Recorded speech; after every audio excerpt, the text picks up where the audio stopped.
Parliament సభ్యులు శ్రీ అంబికా లక్ష్మీనారాయణ గారికి, అదేవిధంగా మన గుంతకల్ ప్రియతమ నాయకులు శాసనసభ్యులు శ్రీ దుమ్నూరు జయరాం గారికి, వారి సోదరులు నారాయణ స్వామి గారికి, ఇప్పటికే సమయాత్మకం అయిపోయింది కాబట్టి వేదిక మీద ఉన్న మిత్రులందరికీ, అదేవిధంగా ఈ కార్యక్రమానికి ఈ యొక్క అందమైన సాయంత్రంలో నిర్వహిస్తామనుకున్నాము, కానీ రాత్రి 8 గంటల సమయంలో నిర్వహిస్తున్నాము. మీ అందరికీ స్వాగతం, సుస్వాగతం.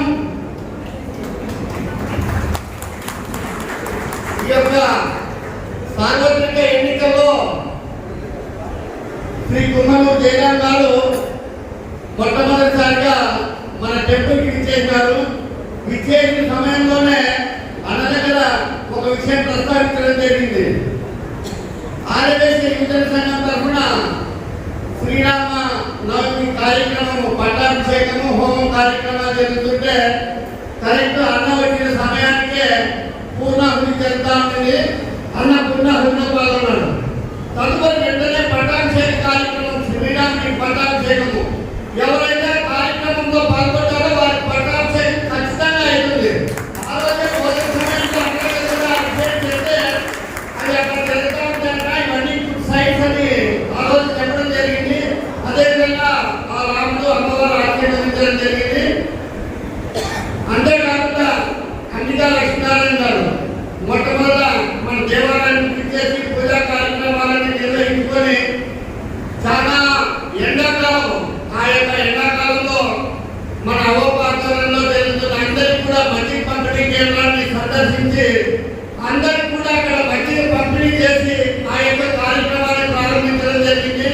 ఆ రోజు అనుకున్నాము ఇంతమందికి చల్లని చేసిన వారికి కూడా అమ్మవారు చల్లని బియ్యం ఇస్తున్నారు అనుకున్నాము.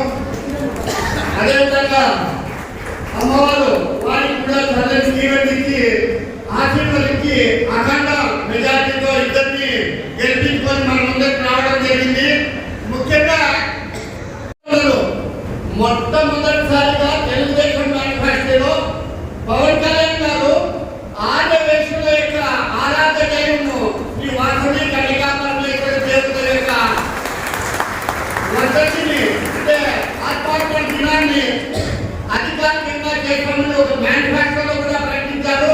అంతేకాకుండా ఆర్యవేశ్యులకు ఎలాంటి సహాయ సహకారాలు కావాలన్నా కూడా చంద్రబాబు నాయుడు గారు పక్కన ఉన్నారు, పవన్ కళ్యాణ్ గారు మాట్లాడుతూ మొట్టమొదటిసారిగా వాళ్ళ మేనిఫెస్టోలో ప్రకటించింది ఆర్యవేశ్యుల గురించి. అంటే చంద్రబాబు నాయుడు గారు, పవన్ కళ్యాణ్ గారు, వారికి మనందరి తరఫున ధన్యవాదాలు తెలియజేసుకుంటున్నాము. రాబోయే కాలంలో మీ అందరి సహాయ సహకారాలు ఆర్యవేశ్యులకు ఉండాలని, ఆ విధంగా మీరు మాకు సహాయ సహకారాలు అందించాలని, ఎల్లప్పుడూ మీ వెంట నడవడానికి ఆర్యవేశ్యులు ముందుంటామని ఈ సందర్భంగా తెలియజేస్తూ, ఈ సందర్భంగా ఒక చిన్న సమస్య ఎమ్మెల్యే గారికి, ఎంపీ గారికి, అన్న మీ అందరూ ఈ రోడ్లో పోతుంటారు, మన నితీష్ గడ్కరీ పేరుతో ఒక రికార్డు ఉంది, లక్షలాది కిలోమీటర్ల రోడ్ వేసినాడని. కానీ గుంతకల్ కూడా ఒక రికార్డు పాపనాయుడు పేరుతో బ్యాడ్ రికార్డు 11 ఏళ్ళుగా రోడ్ వేస్తూనే ఉన్నారు. అంటే ఎవరు ఫాలో అప్ చేసినట్టు లేదు. సిమెంట్ రోడ్ బల్లారీలో గుర్తి ఉంది, చిన్న చిన్న పిట్స్ ఉన్నాయి. మీరు ఒకసారి వాళ్ళకి జ్ఞాపకం చేస్తే ఆ యొక్క మనం పోవడానికి మంచి ఉంటుందని ఆశిస్తూ,